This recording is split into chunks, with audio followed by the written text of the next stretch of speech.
Welcome to the Music in Our Homeschool Podcast. I'm Gina Mayo, homeschooling mom of 8 and music teacher for over 30 years. Here at Music in Our Homeschool, I help busy homeschool parents confidently include music and fine arts in their homeschool without stress, overwhelm, or needing to be an expert themselves.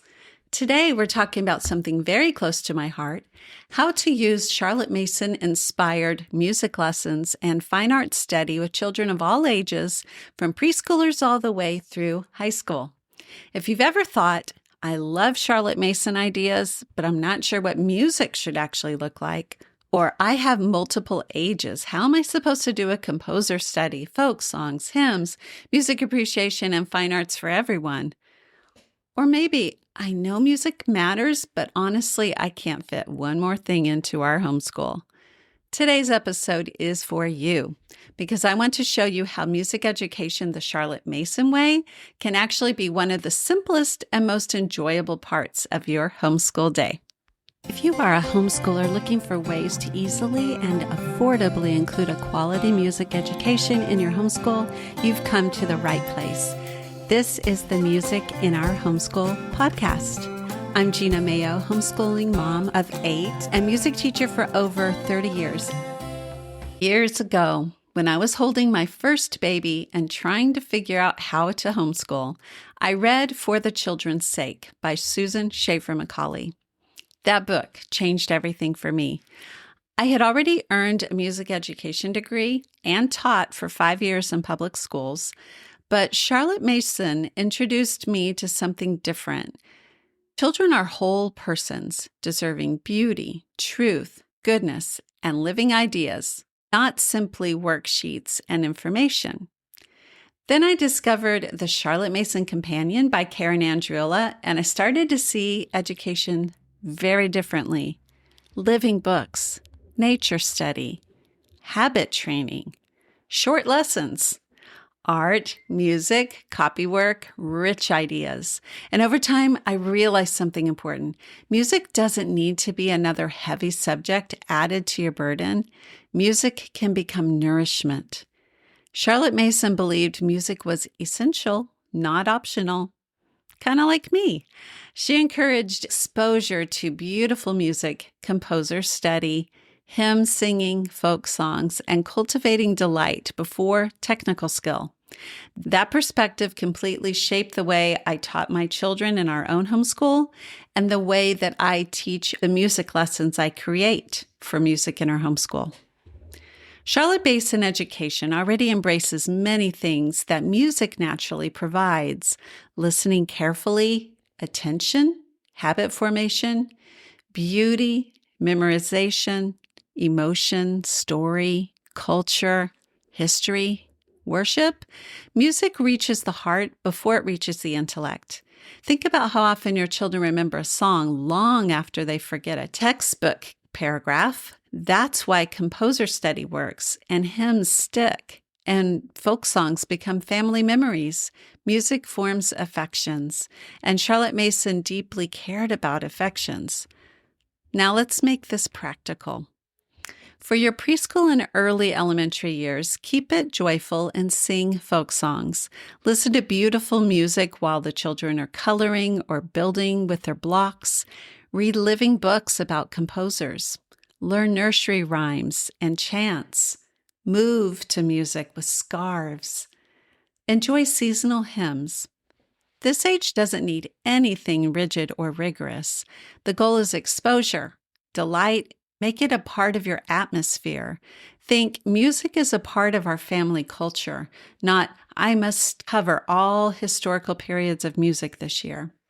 And for this age, I have a course called 10 Songs All Preschoolers Should Know, which is great for teaching kids these 10 songs that maybe you knew when you were growing up or maybe you didn't. And then if you want them to learn a little bit more about musical concepts such as the piano keyboard, keeping a steady beat, or singing on pitch, you would love Kinderbach. In the older elementary years, your children can begin with composer studies and learning about instrument families, learning to sing hymns, more folk songs, including those in foreign languages, simple narration after listening, talking about different musical styles, musical terms such as dynamics, the loudness and softness, and tempo, the speed of the music. You might ask them, what did you hear here? Was that a drum or a violin? How did the music make you feel? Was it very loud or soft? These little conversations are Charlotte Mason education. And then in middle school, your children can start connecting music more to history and geography and literature and culture in general. For example, are you studying the American Revolution? Well, then listen to early American songs.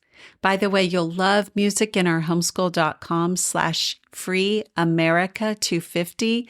I give you 5 lessons that have picture study and music for early American history. Are you studying Europe? Then learn about folk songs from different countries. I have a course called World Music for Elementary, which is really great for all ages. And that will really help you to hear the different folk songs and types of music from different countries. Are you reading Shakespeare? Then explore music from Elizabethan England.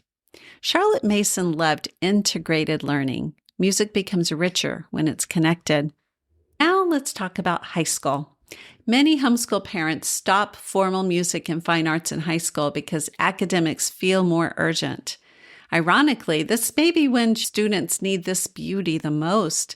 High schoolers can continue to study composer biographies, art history, music appreciation and music history, musicals, opera, ballet, sacred music, historical periods, film music, architecture, painting.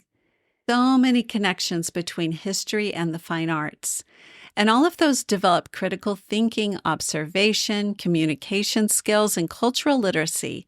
Fine arts belong in high school. Not because children may become musicians, but because we want them to become whole adults.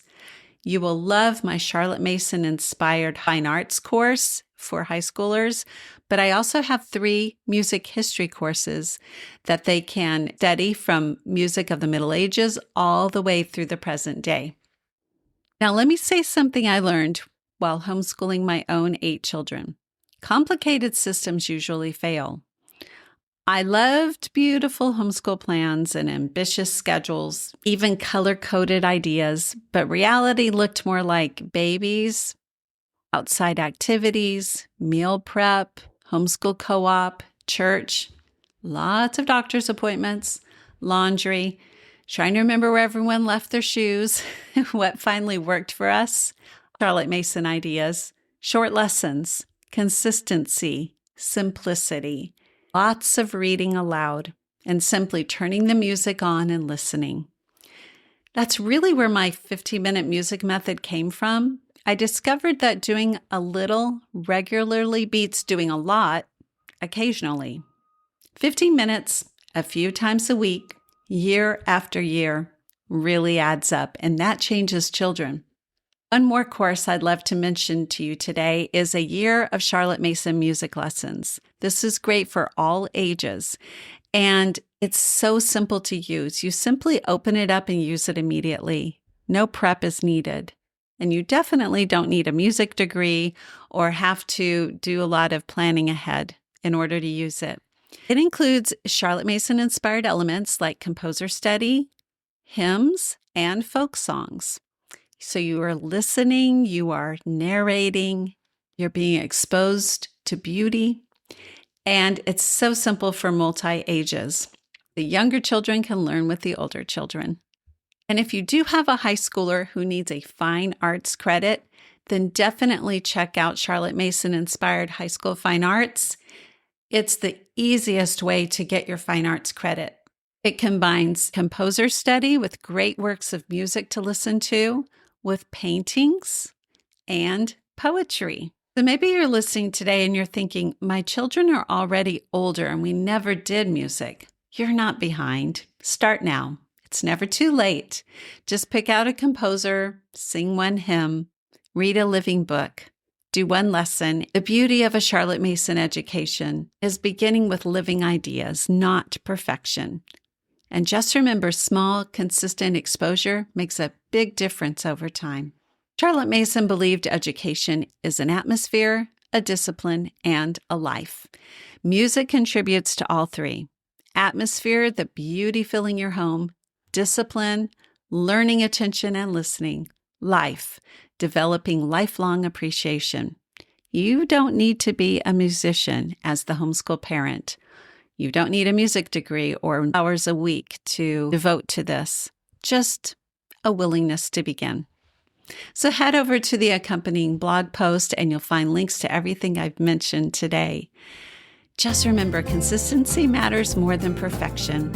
A few beautiful minutes of music can shape a lifetime. Thank you so much for joining me today. And until next time, keep the music alive.